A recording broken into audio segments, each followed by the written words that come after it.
बिस्मिल्लाहिर्रहमानिर्रहीम। प्यारे दोस्तों, आज जिन सहाबी का जिक्र होने जा रहा है, इनकी बहादुरी की मिसालें कुफार दिया करते थे। ये सहाबी सैकड़ों कुफारों पर अकेले ही बारी थे। जब आपको गिरफ्तार करके रोमी बादशाह के सामने पेश किया गया तो उसने आप पर ऐसे ऐसे जुल्म किए कि आप लोगों की हैरत की इंतहा ना रहेगी। आज की इस वीडियो में हम जानेंगे कि रोमी बादशाह ने इन सहाबी के साथ क्या क्या जुल्म किए और आपकी आंखों के सामने एक देग मंगवाकर उसके अंदर तेल को गर्म करके एक मुसलमान को जिंदा उसमें क्यों जलाया, यहाँ तक कि उसका मांस पिघल गया और उसकी हड्डियां गल गई। हजरत उमर बिन खत्ताब रदियल्लाहु ताला अन्हु के जमाने की बात है। हजरत उमर रदियल्लाहु ताला अन्हु ने रोमियों से लड़ने के लिए एक लश्कर को रवाना किया। उस लश्कर में एक आदमी था जिनका नाम अब्दुल्ला बिन हुज़ाफा था। ये हजूर सल्लल्लाहु अलैहि वसल्लम जब जंग हुई तो जंग के दौरान रोमियों ने आपको कैद कर लिया और आपको जंजीरों और बेड़ियों में जकड़ कर अपने बादशाह के सामने हाजिर किया। आपको बेड़ियों और जंजीरों में इसलिए जकड़ा गया था कि कुफार आपको देखते ही कांप उठते थे कि अगर इनके हाथ पांव को खोल दिया तो हमें से कोई भी बच ना पाएगा। रोमियो ने बताया कि ये अल्लाह के रसूल का सहाबी है। बादशाह ने सुना तो अपने तख्त से नीचे उतरा और हजरत अब्दुल्ला बिन हुज़ाफा की तरफ बढ़ा। हजरत अब्दुल्ला बिन हुज़ाफा उस वक्त शाही महल में साबित कदमी के साथ खड़े थे। उन बेड़ियों से उनकी कुव्वत और हैबत में इजाफा हो गया था। बादशाह ये चाहता था किसी तरह ये मुसलमान जिनकी नजर में दुनिया की कोई हैसियत नहीं है,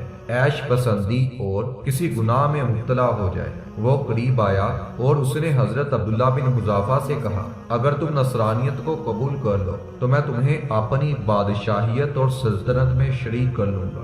हजरत अब्दुल्ला रदियल्लाहु ताला अन्हु ने निहायत ही साबित कदमी के साथ जवाब दिया कि अगर तुम मुझे अपनी तमाम दौलत जिसके तुम मालिक हो और वो तमाम दौलत जिसके अरब वाले मालिक हैं सब की सब मुझे दे दो और मुझे कहो कि अल्लाह के रसूल का दीन छोड़ दो, तो मैं ऐसा कभी नहीं करूंगा। बादशाह ने तेज लहजे में कहा कि अगर नहीं मानोगे तो तुम्हें हम कत्ल कर देंगे। हजरत अब्दुल्ला बिन हुज़ाफा ने कहा कि तुम जो चाहो कर लो।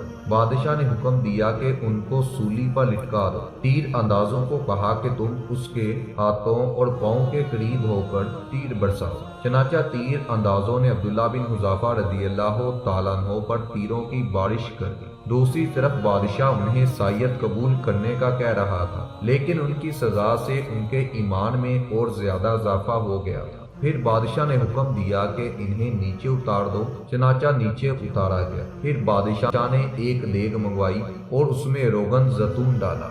जब वो खूब गर्म होकर तपने लगा तो उसने दो मुसलमान कैदियों को बुलाया और एक एक करके उसमें डालने का हुक्म दिया। वो मुसलमान उस देग में तड़पता रहा हत्ता कि उसका गोश्त गल गया और हड्डियां नजर आने लगी। बादशाह उसके साथ साथ अब्दुल्ला बिन हुज़ाफा पर निसरानियत पेश करता रहा, मगर उनका इनकार पहले से ज्यादा हो गया। फिर बादशाह ने उनको भी उसी देग में डालने का हुक्म दिया। जब लश्करी उनको लेकर जाने लगे तो हजरत अब्दुल्ला बिन हुज़ाफा रोने लगे और आंसू रुआ हो गए। किसी ने बादशाह से जाकर कहा कि वो तो रोने लग गया है। बादशाह समझा कि वो घबरा गए हैं और वो डर गए हैं। बादशाह ने हंसते हुए कहा, उसको वापिस ले आओ। जब वापिस लाए गए तो बादशाह ने उन पर ईसाईयत पेश की, मगर उन्होंने इनकार कर दिया। बादशाह ने हैरानगी के आलम में पूछा, फिर तुम क्यों रोए थे? हजरत अब्दुल्ला बिन हुज़ाफा ने कहा कि मैं इसीलिए रो रहा था कि मैंने अपने रब से कहा कि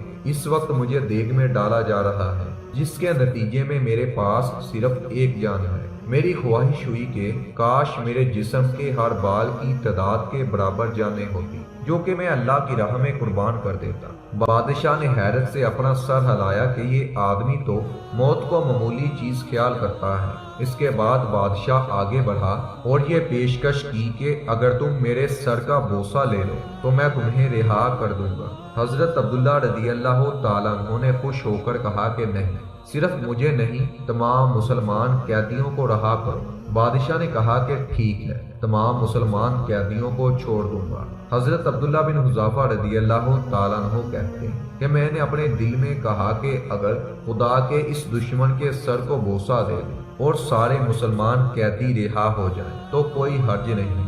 चनाचा हजरत अब्दुल्ला बिन हुज़ाफा आगे बढ़े اور اس کے سر کو بوسہ دیا۔ اس نے وعدے کے مطابق مسلمان قیدی حضرت عبداللہ کے حوالے کر دیے اور سینہ پہلے سے زیادہ چوڑا ہو گیا۔ آپ نے پکار کر فرمایا، ہر مسلمان پر یہ لازم ہے کہ وہ عبداللہ بن حذافہ رضی اللہ تعالیٰ عنہ کے سر کو بوسہ دے اور آغاز میں کرتا ہوں۔ چنانچہ حضرت عمر رضی اللہ تعالیٰ عنہ اٹھے، تھوڑے سے جھکے اور عبداللہ بن حذافہ کے سر کو بوسہ دے دیا۔ پیارے دوستو، یہ وہ صحابہ تھے، نہ اپنے مال کی پرواہ کرتے تھے، نہ اپنے بال بچوں کی پرواہ کرتے تھے، اور اللہ کے راستے میں شہید ہوتے وقت یہ دعائیں کرتے تھے کہ اگر میری ایک جان کی جگہ کئی جانیں ہوتی تو میں اللہ کی راہ میں قربان کر دیتا۔